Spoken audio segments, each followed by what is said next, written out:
So can you guys tell me a bit about your business, so how you got it started and sort of where it's up to at this point in time? We started the business officially 2 years ago. We were doing it just sort of as a side project leading up to that. We actually met at a car show in 2000, and she comes from a very automotive background, and I've always been into cars since I was a little kid. And it was basically just built from passion. We just, I love building old cars and playing with old cars, so found that people liked my work and wanted us to do more, so we decided when we moved up here to just do it. Yep. Bit the bullet and got into it. And how's it been going up until now? It's been going pretty well. We've had pretty regular clientele on, like pretty constant flow of work coming through, but that's not to say we wouldn't mind to extend it a bit more and make a bit more happen. And do you find that your location, because we sort of are in the middle of nowhere, does that have an effect at all? No, not really. We find that with this sort of work, if you do the work properly and you do a good job, then the customers will come to you. Yep. At the moment, we've got a car in that's from Sydney, another one that's from the Central Coast. We just finished one that came down to us from Brisbane. I'd say that at least 50% of our work comes from interstate or, fair distance. Oh, wow. And how do they find you? Obviously, in the beginning, you start by friends and word of mouth. Yep. And then, the car that you're standing with now, that HR, that was actually somebody who Steve has been regularly going along to a coffee and cars meet with a group of people who run a show up here that's on every year, that's growing every year. And just by being present, we've gotten work through those people. And then, of course, we still have people ring us from the listing in the yellow pages. That's okay. Not where we regularly. really expect to get the work from, but it does come to us from there. We don't advertise, and the reason that we do that is that we choose not to do that is because we don't want to buy a reputation. The word of mouth, especially with what we do, means far more. So if our work is quality work will come to us. Agree and disagree. There's a lot of people out there that want quality, but they wouldn't know you exist. Yeah. I'm not a big fan of advertising, don't get me wrong, because I've never done it. But I still think that you need to get a wider approach. So do you utilise Facebook? Yeah, we use most of our advertising would be social media. We use Facebook and a bit of Instagram. We're just sort of starting to delve into the Instagram thing. Don't use Twitter at all because there's not enough. Twitter's a regular occurrence thing that you need to do, and there's not enough that I can't spend every half an hour on the. We never get any work done, but we do go to car shows, and we can have a stand there, but that stops us from being involved in looking at the cars and talking to the people as much as we'd like to, because a lot of people sort of feel like you're just trying to sell them something. So we go to as many car shows as we can, we put on our shirts, and it's a family day, we've got 2 little boys, so... We just try and have a presence. Yeah. So out of everything that you're doing, the shows, the yellow pages, whatever, do you know which one's working the best? Word of mouth. Presence. Just presence, basically, is what's getting most of the stuff in the door. Yeah, so that's where I think you now need to, it's a funny thing to say, but you've got to accelerate that. And that's where I think the social media stuff, because social media is now the new word of mouth. Yeah. There is Google Plus as well. I'm not sure if you've looked into that one. Because that's bigger than Twitter now when it comes to social stuff. But because yours is a very visual product, that's where you'll get a lot of attraction to that sort of thing as well. Have you tried the boosting your posts or on Facebook? Yeah. You did that only a couple of times and it bombed. But it doesn't cost you that much. I did it the other day and it got to an extra 7,500 people on their wall for $30. I think we just need to, with that, we need to think more about what our potential customers want to see, not what we think is, what we think is great and interesting, or wow, or something really cool. Like if Steve's done something custom on a car, other people don't necessarily realise that that's something custom. They don't know that that's something different and out there. So we just have to. It's hard to think like them when we're in this position. Yeah, I totally get that. You've also got the aspirational market, which is a huge market, the ones which would be a younger generation somewhat, probably 25 plus. I can say that because I'm an old bloke, but where they aspire to have, so the car behind you, I mean, that's just a sexy looking car. So that on a post is enough to spark someone's attention going, well, hang on a tick, might have a chat to these guys. But and that's where sales has all started through relationship anyway. And that's why I do enjoy and like social media, because it's all about relationship. So it's an easy sell. So the current economic climate's been slow for a lot of people. How have you faced that? Has it affected you guys at all?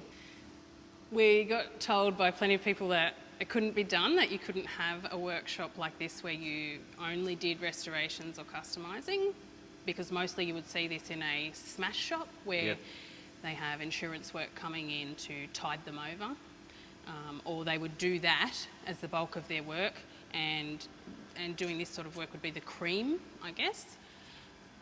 But, you know, we were determined to make it happen, and it's been working. Having said that, it's a luxury. It's something people do for fun and enjoyment, so it's only people that have got that extra bit of money at the moment that are willing to part with it. So there probably could be more work. Well, there certainly could be more work, and I think we're sort of at the precipice here now where things are getting that little bit better, that people are, prepared to consider doing Bit more now. confidence there. And so trying to keep your customers loyal, have you got loyal customers that come back? The thing with doing car builds, it's sort of once the car's done, like we build them so they'll last. So every car that leaves the shop, I have confidence that it shouldn't need any work done on it for 10 years unless there's an accident or something like that. So on that sort of facet, you don't really get a great deal of people coming back to you with the same car, but we hope that if they have decided to build another car, then that we've done it well enough that they'll want to come back to us. Well, one of the areas that I put in all of my businesses is I get my current customer or past customer to be my salesperson. So you'll find there's a lot of people that would take their cars or be part of a organisation, group, with their cars. So trying to target, market those people and educate those people, or ask those people, either or, to then go out and promote you and your business, because you would imagine they would do that anyway because they're happy with the product. The reason why most customers never do that is they're never asked. So it's as simple as asking, sending them a thank you note, or how's the car going? Trying to get those customers, because they'll have maybe 10 or so people that they know, and because they're confident in your brand, they'll be confident to recommend as well. So what else do you do? That's what we hope for. We hope that we do a good enough job that they do show their friends. I still wouldn't let that just be up to them to do. You just Still remind ask. them to do that. Or get them to like you on Facebook so their friends see that they like you on Facebook and stuff like that. What else do you do to get people in to see what you do? We've just, in the last 12 months, come up with a concept that we call Garage Days, where people can come once a month for a full day Saturday, where Steve will tutor them. They come in with their car and they can work on it, or if their car is already, lucky them, in a fantastic way, we have a project car here that they can work on and they can learn. There are a lot of people who want to give it a go, but they don't know where to start, or they don't know how, or you see a car. The saddest thing for us is seeing a nice car driving down the road and with all good intention, but it looks terrible because they've done it at home in the backyard and they didn't know what they were doing. So we came up with this concept of Garage Days, and we have had some people along to them, but not a lot. And yet everybody you talk to says, oh, that's fantastic. Don't you hate that? So we need... Everyone thinks it's a great idea, but nobody comes. But how are you promoting that though?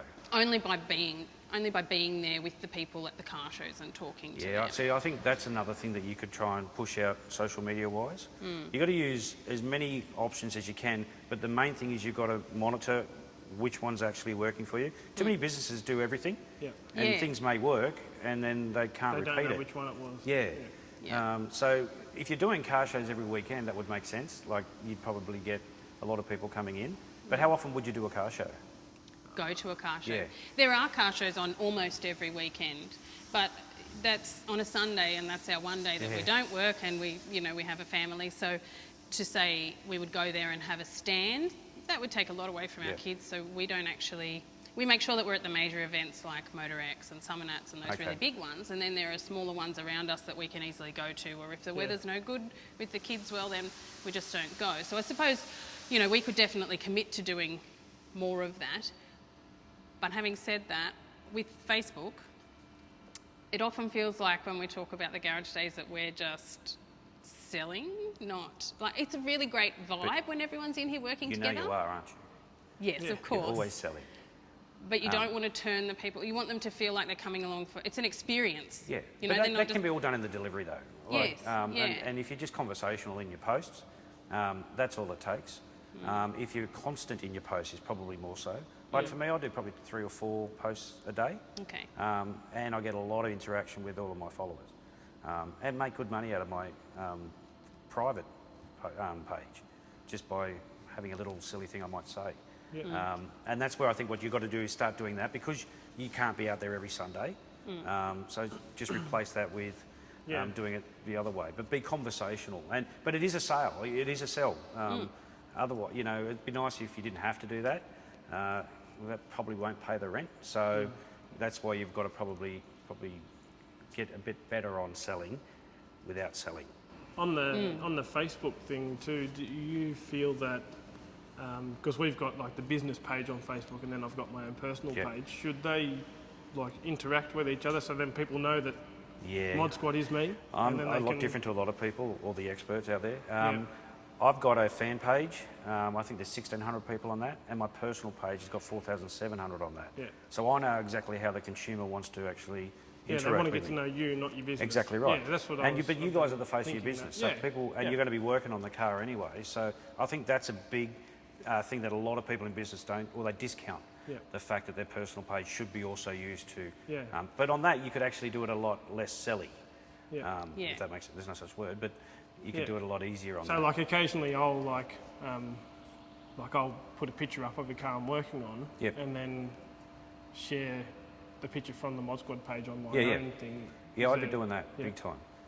Because that's where the connection on your personal page, there's more of a connection from an individual perspective. So it's an easier cut through when it comes to selling, your favourite word.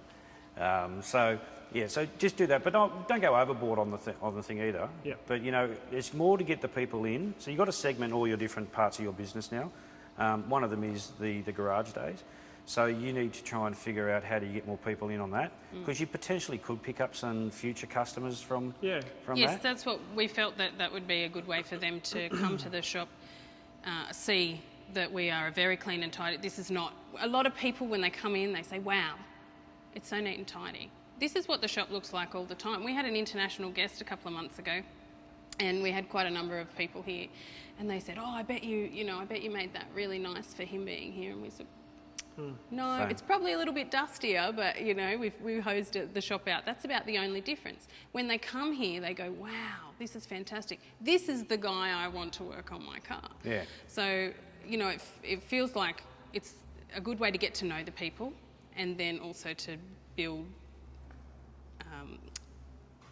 a monetary relationship with, I suppose. Yeah. No, well, I think what you're doing is good. You just now need to do more of it. And be a bit more proactive in that whole sales side of things.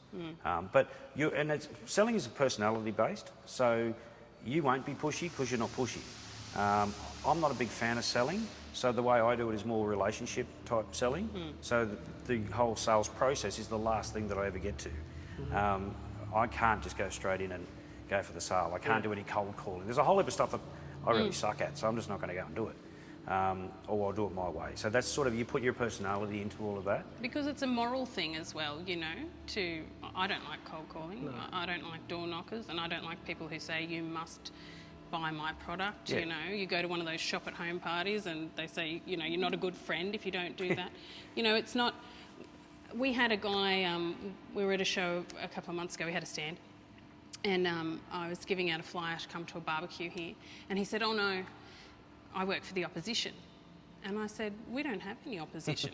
There are thousands of cars rusting away in Australia that people want to do up. We don't have opposition. We all do the things we love, you know, and that's great. To me, we're doing exactly the same work. We have a connection, not an opposition. And he looked at me so blankly, you know, and I really think that this is a way to bring people together, and fortunately for us, something we love, so hopefully we can make money out of it. But see, that's part of your message too, for the garage days,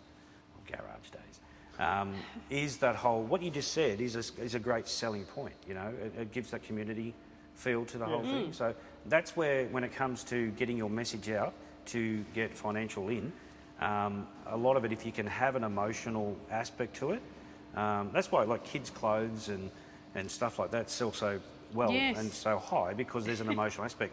You've got an emotional aspect to your product, because people who love cars and love their cars, as you know, spend a lot of money on them, and you're trying to get them into that. So it's a feeder, basically.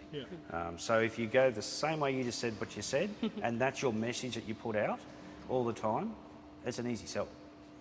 Do you have any suggestions for funky taglines? Or, you know, a lot of people, you know, they like. There's a Supernats car show on in September, and they've been saying, it's been done now, but they say it's a September to remember. You know, be there. Yeah. I don't have some really catchy thing to say, come to a garage day because you can be awesome like Steve. You know. I want to be like Steve. Look. I'm a big fan of taglines, but only not for the sake of having one. I think your product speaks for itself. Okay. So I think the more of your finished product that you let people see, this is getting back to the aspirational thing, because that's what people want. Now, that they probably don't, like me, don't want to work on it myself. So that's what you're trying to get them in on that. So it's your product that's selling your business, not so much the tagline. If you can come up with a funky one, well and good, but you just want people to remember your name and know your website. How does the website work for you? Couldn't tell you really. She looks after the website. Okay, because you need to monitor that with the whole Google Analytics thing, so you can see who's going, when they're going, where they're getting off, how many people are going, where they're coming from, because that's another, like, information is gold. And if you don't know certain aspects of your business and where it's going and how it's going, you could be spending a lot of time on something and it's irrelevant time. So you need to see if it's working, and if it's not, well, you need, because that's sort of where people are going to get the best feel of you, and your Facebook should be sending them to your website. Does it do that? Yes. We just last week added a blog ability to the website. Start blogging. Yeah, I looked at. I mean, I looked at it yesterday on my phone, so it's really done well for the iPhone with the whole app thing. Great. Yeah. Good. Makes sense, and that's what I'm saying. It's a very good product. I like doing up bikes. Yep. So for me to try and find someone, I'll always Google and go to their website. So you just need to make sure that people are doing that. Yep. And if they're not, you need to change that. Why not? Because I think that's how people are going to compare eggs with apples. Yep. Unfortunately, and you need to know where you're coming up in the whole ranking and all that sort of stuff. Yeah. It's a big aspect of people's business. Okay, so just in summary, this is what I think that you should concentrate on, more so to get the repeat customers back to start off with, is I'd be doing either an email, mail out. I'm not sure how you currently deal with your current customers, if it's a phone call, whether it's SMS or whatever it is, and just talk to them about what new stuff's happening on, because you might have some customers that have been from a long time ago that don't know that you can still do stuff for them, and you know you can't assume your customer knows everything that you do. So I'd do a mail out to them. I'd do with your ex-customers and current customers, try and get them to promote you to their database and their lot of friends and their car clubs. Even if it, you know, also one good idea would be to contact a car club and get them to come in and do garage day. And then, you know, just focus on the social media side of things and just play with it, have fun with it. Because the thing that's great about social media, if you say something and it doesn't work, oh well, say something else until it does work. And monitor your website for me. I think that's a big thing that you're probably not getting onto, because then you'll know exactly what is I know on my website what the one page is that everyone goes to and what gets me jobs. So when you know that, that's the thing that you promote all the time, because that's your bait. Yep. So, but do all of that, and you know, and continue knocking out cars that look like this, and you're just destined to succeed.